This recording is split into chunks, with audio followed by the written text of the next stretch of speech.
168 թեմի հարգելի հետևողներ, կզրուցենք այս պահին հանրապետական գործիչ Մարգարիտ Եսայանի հետ։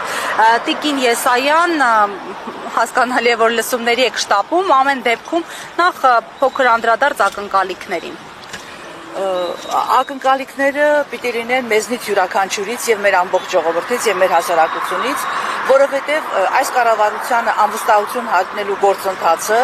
այդուհանդերձ մնում է միակ սահմանադրական, օրինական ճանապարհը այս իշխանություններից ազատվելու։ Եվ մենք ուղղակի շատ մեծ սխալ կգործենք մեր հասարակությունը, մեր ընդդիմադիր գործընկերները, Հայաստան խմբակցությունը, ինչու եմ ասում իրենց թվարկում, որովհետև պատիվ ունեմ խմբակցության առաջարկով են այս լսումները իրականացվել եւ պատիվ ունեմ այդ ձևաթուղթը ստորագրել է։ Մենք շատ մեծ ճակատագրական սխալ կգործենք բոլորս միասին, եթե այս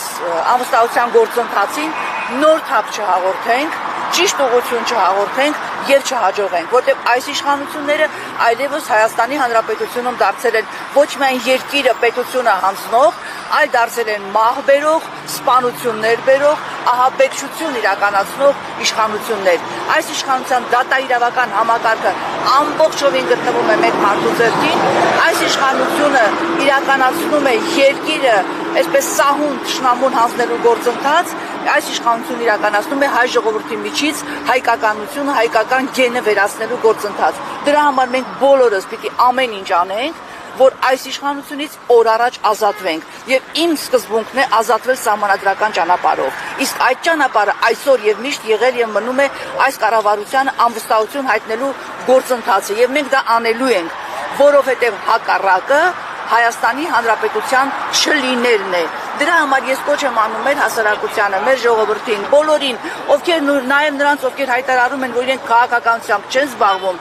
գալ էստեղ, հավաքվել էստեղ, ասել իրենց ձայնը, որովհետև գուցե վաղը մյուս օր արթնանան եւ ինչպես Փարաքյալի համայնքի ղեկավարի դեպքում եղավ, իրենց հարազատներից կամ մեր հարազատներից մեկնումեկներ հանկարծ պարզվի, որ դիմակավորված ինչ-որ մեկը սա մահ բերող իշխանություն է։ Սրանից օր առաջ պիտի ազատվենք, որպեսզի ազատագրվի մեր երկիրը։ Տիկին Եսայան, տեսեք, իշխող քաղաքացիական պայմանագիր կուսակցությունը այդուհանդերձ արդեն նախապատրաստվում է ընտրություններին, իրենց օրակարգն է նախընտրական, այսպես ասած, գեներացնում, չորրորդ իշխանության հանրապետության հռչակման ներքո նաև իրենց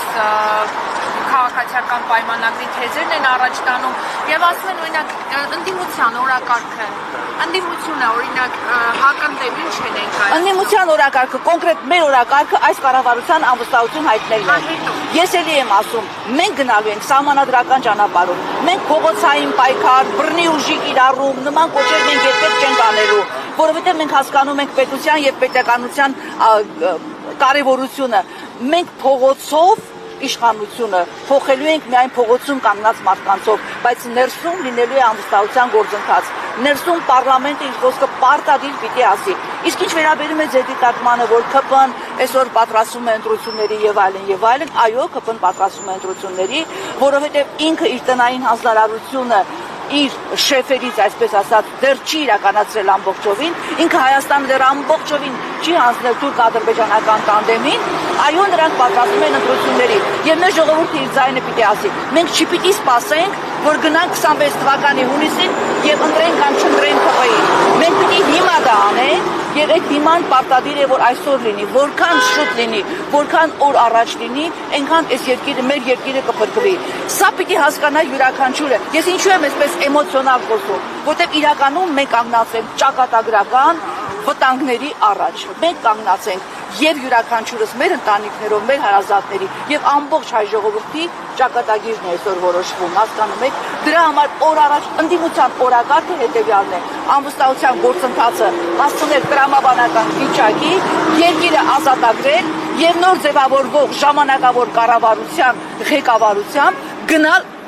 արտահերթ ընտրությունների։ Այս ԿՊ-ն իր իշխանությամբ, եթե երկիրը տարավ ընտրությունների հերթական կամ արտահերթ, ինքը նկարելու է թվերը, որը ուզում է։ Ինքը այդ մուրճը, որը գտնվում է դրա ձեռքին, ավելի ուժգին է հարվածելու։ Այս մահափորձերը, այս սպանությունները, այս քրիտիկական վիճակները մեր երկրում ավելի են շատանալու։ Երկիրը ուզում են իրենք առանց հայերի, երկիրը ուզում են ադրբեջանցիներով եւ ինքը իրականացնում է նրանց ցանկությունը ընդդիմության օրակարգը, ընդդիմության նպատակը, ընդդիմության անելիքը 20 թվականից հետո եղել եւ մնում է